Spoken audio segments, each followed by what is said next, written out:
when I came to the US for the first time, I was surprised to see that people, eating donuts or something, sweet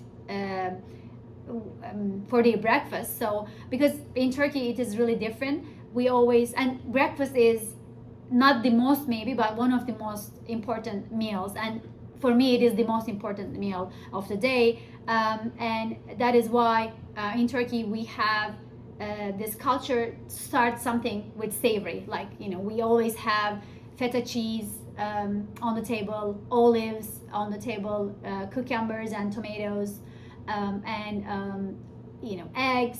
In American culture, people usually rush while eating, because they have to go to work.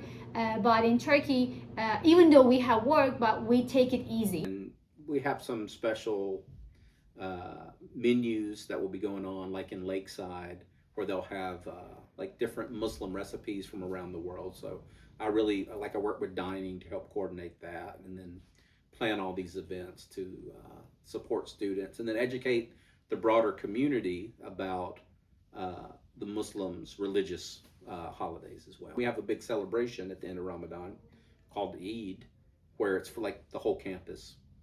So Ramadan is a month in which Muslims fast from dawn to sunset.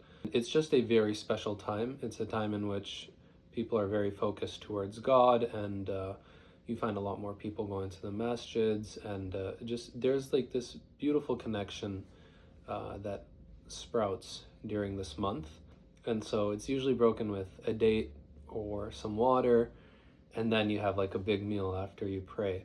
And one of those meals that my family has had plenty of times is nihari. It's like slow cooked, and it's just this blend of spices, and it's usually garnished with like some lemon juice and some greens, but very, very good. During Ramadan, you're super, super hungry. And so to break my fast, normally you break your fast with a date and a glass of water. That's like the first thing that you have. And I'll tell you, a date has never been sweeter. The meal I'm looking forward to is a dish called biryani. It's a rice dish, and it depends. You can have different proteins. There's chicken biryani, and there's beef biryani, and there's like goat biryani, lamb biryani. But biryani is like a layered rice dish, and when you're preparing it, you have a bunch of spices and marinated chicken, and you put a layer of rice, and then you put your marinated chicken, and then another layer of rice, and then you'll put like some spices and tomatoes and peppers, and then another layer of rice, and then some more chicken, and then you top it off with the last bit of rice, and then you cook it all in a huge pot. And yet, you got me hungry. That's a good dish.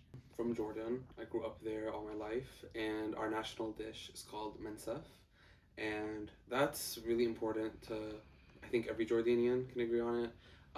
The national dish is basically a huge plate of rice, and it's layered with some really thin sliced bread, or no, some really thin sheet bread, and then hot yellow rice, and then lamb. Some people do it with chicken, but it's not good with chicken.